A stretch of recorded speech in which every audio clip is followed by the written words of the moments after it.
পাহাড়তলি জঙ্গলে মিনু নামের এক পাখি তার ছেলে টোনা আর তার ছেলের বউ টুনিকে নিয়ে বাস করত। টুনি দেখতে অনেক সুন্দর হলেও টুনি ছিল অনেক বোকা। টোনা আর মিনু টুনির রূপ দেখেই টুনিকে বাড়ির বউ করে নিয়ে আসে। এরপর একদিন, বৌমা বৌমা এদিকে এসো তো একটু। মিনুর ডাক শুনে টুনি মিনুর কাছে আসে। মা, আমাকে ডাকছিলেন আপনি? হ্যাঁ ডাকছিলাম। শোনো, ফ্রিজে রুই মাছ আছে, সেটা বের করে পটল আর আলু দিয়ে মাছের তেল ঝাল রান্না করে নিয়ে এসো তো। আমার খুব খিদে পেয়েছে, যাও তাড়াতাড়ি যাও তো। আচ্ছা ঠিক আছে মা, আমি এক্ষুনি রান্না করে নিয়ে আসছি। এরপর টুনি রান্নাঘরে যায় আর ফ্রিজ থেকে মাছ বের করে নিয়ে রান্না করতে বসে। মা আমাকে তেল আর ঝাল রান্না করতে বলেছে, আমি বরং ঝটপট তেল দিয়ে রান্নাটা শেষ করে দেই। এরপর টুনি তেলের বোতল নিয়ে কড়াইতে এক কড়াই তেল ঢেলে দেয়। এরপর জল ছাড়া সেই তেলে রান্না করে নেয়। এরপর রান্না করা জল ছাড়া তেলের ঝোলের তরকারি নিয়ে টুনি তার শাশুড়ির কাছে যায়। এদিকে মিনু তরকারি দেখে তো রেগে আগুন হয়ে যায়। বৌমা, এসব কি রান্না করেছো তুমি? হ্যাঁ, না হয়েছে তরকারি, না হয়েছে কিছু, মনে তো হচ্ছে এক ফোঁটা জলও দাওনি, শুধু তেল দিয়ে রান্না করেছো। তার উপর আবার না আছে কোনো নুন আর না আছে হলুদ। ছি, আসলে জানো, তোমাকে রান্না করতে বলাটাই আমার অনেক বড় ভুল হয়েছে। আমি নিজে রান্না করলেও অন্তত দুমুঠো ভাত খেতে পারতাম। যত সব, কেন যে এমন রূপ দেখে বোকা মেয়েকে আমি ছেলের বউ বানিয়ে এনেছিলাম কে জানে। এসব বলে রাগ করে মিনু তরকারিগুলো নিয়ে বাইরে ফেলে দেয়। এসব দেখে টুনি বলে, মা, আমি এত কষ্ট করে রান্না করলাম আর আপনি কিনা সব বাইরে ফেলে দিলেন। এই মেয়ে, একদম চুপ বলছি। এমনিতেই ক্ষুধায় আমার পেটে আগুন জ্বলছে, তার উপর যদি ঘ্যান ঘ্যান করে আমার মাথাটা খাও তবে তোমার খবর আছে বলে দিলাম। যাও নিজের ঘরে গিয়ে নাকে তেল দিয়ে ঘুমাও।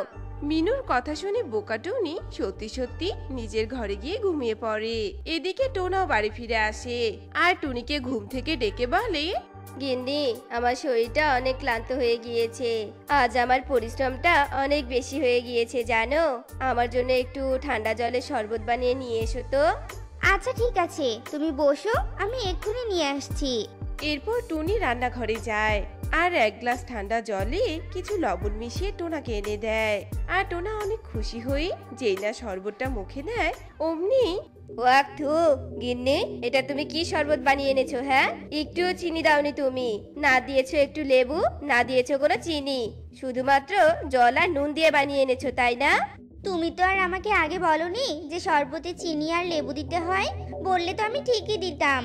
তোমাকে যদি সব বলে দিতে হয় তাহলে তুমি ঘরের বউ হয়েছো কি করতে? হ্যাঁ, এসব বলে টোনা রাগ করে বাড়ি থেকে বের হয়ে যায়। এদিকে টুনি সেসব কথা মাথা থেকে ঝেড়ে ফেলে দেয় আর ঘরের মেঝের দিকে তাকায়। এ মা, আমার ঘরের মেঝেটা কি নোংরা হয়েছে, আমি বরং ঘরগুলোকে সাবান দিয়ে ধুয়ে একটু তেল মাখিয়ে দেই, এতে করে ঘরটা অনেক সুন্দর দেখাবে। যেমন ভাবনা তেমনি কাজ। টুনি পুরো ঘরে সাবান আর জল ঢেলে দেয়, এরপর একপাশ থেকে পরিষ্কার করতে থাকে। এদিকে মিনু এত কিছু বুঝতে না পেরে বাহিরে থেকে আসে আর অমনি ধপাস করে মাটিতে পড়ে যায়। ও বাগো, আমার কোমরটা ভেঙে গেল রে, ভেঙে গেল।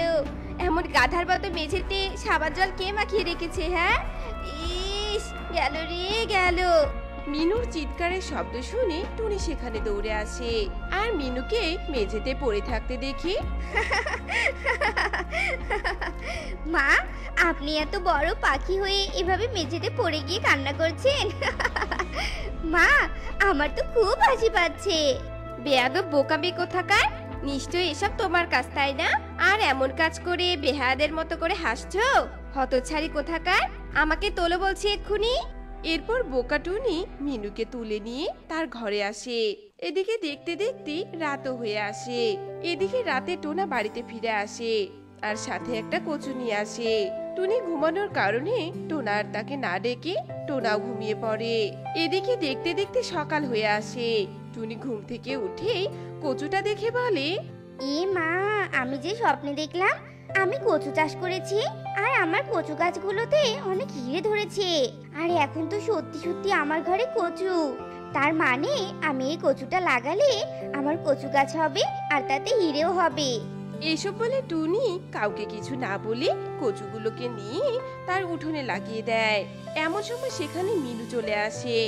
বৌমা, কচু রান্না না করে মাটিতে রোপণ করছো কেন? হ্যাঁ মা, এগুলো থেকে হিরে হবে তাই লাগাচ্ছি। আপনি এগুলোকে তুলবেন না মা। মাথা খারাপ হয়েছে নাকি তোমার? হ্যাঁ, কচু গাছের কখনো কোনো হিরে ধরতে পারে না। আর আবল তাবল বলো না তো। না মা, আপনি ঠিক দেখবেন আমার এই কচু গাছে হিরে ধরবে। টুনির কথা শুনে মিনু মনে মনে ভাবে, কচু গাছে তো কখনো হিরে ধরবেই না। এটা পুরোটাই এই মেয়ের ভুল ধারণা। তবে এটা আমার সুবর্ণ সুযোগ এই মেয়েকে বাড়ি থেকে বের করার। অনেক জ্বালিয়েছে এই মেয়ে আমাকে। আর না বৌমা, শোনো, এগুলো আমি নষ্ট করব না। তবে একটা শর্ত আছে, জানো? কি শর্ত মা, বলুন আমায়। আমি সব শর্ত মেনে নিতে রাজি আছি। শোনো বৌমা, তোমার এই কচু গাছগুলোতে যদি সত্যি সত্যি হিরে ধরে তাহলে তো অনেক ভালো কথা। আর যদি না ধরে তাহলে তোমাকে চিরদিনের জন্য এই বাড়ি ছেড়ে চলে যেতে হবে। এই আমি বলে দিলাম। মা, আমি আপনার শর্তে রাজি, কারণ আমি জানি আমার কচু গাছগুলোতে হিরে ধরবে। এরপর থেকে বোকা বউ তার কচু চাষে অনেক মনোযোগী হয়ে ওঠে।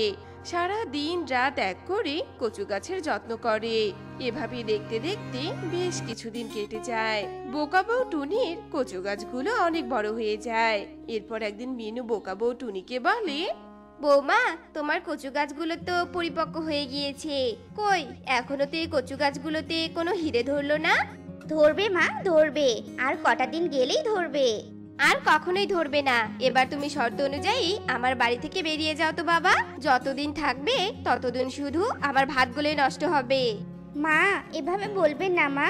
আমাকে আর একটা দিন সময় দিন মা, দয়া করে দিন না মা। সত্যি আমার কচু গাছগুলোতে হিরে ধরবে। আচ্ছা ঠিক আছে, আর মাত্র একটা দিনই সময় দিলাম তোমাকে। এই বলে মিনু তার ঘরে চলে যায়। এইদিকে কচু গাছে থাকা কচু পরি টুনি আর তার শাশুড়ির সব কথা শুনে নেয়। সব শুনে কচু পরি বলে, এই মেয়েটা সরলতার সুযোগ নিয়ে ওর শাশুড়ি এমন করছে, এটা তো আমি সহ্য করতে পারবো না। এবার এই কচু গাছগুলোতে সত্যি সত্যি হিরে ধরবে।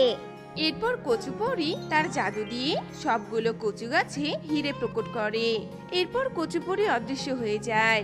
এদিকে টুনি হিরে দেখে খুশি হয়ে তার শাশুড়িকে ডাকে। আর টুনির ডাক শুনে মিনু বাহিরে বেরিয়ে আসে, সাথে টোনাও বাহিরে আসে।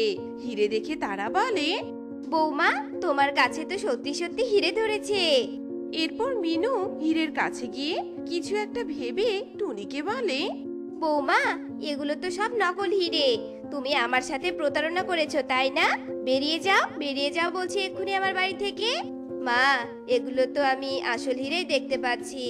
চুপ কর, চুপ কর বলছি।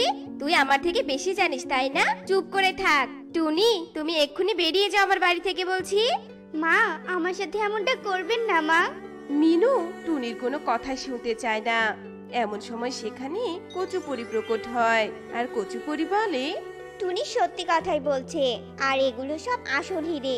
টুনি অনেক সহজ সরল একটা মেয়ে, আর তুমি ওর সরলতার সুযোগ নিয়ে ওকে কাঁদাচ্ছিলে।